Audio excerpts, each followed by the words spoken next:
千万不要来哦！这个古着杂货都免费哎，这个不用钱，这个不用钱，这个不用钱，这个也是零元购，不可能是免费仔吧？台北人你知道吗？这个地方有餐具以及好多古着可以零元购。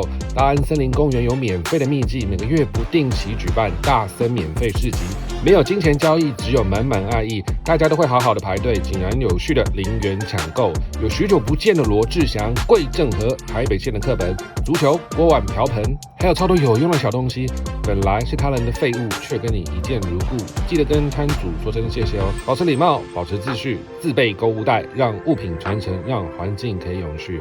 更多生活秘技，关注博勋，我们下次见。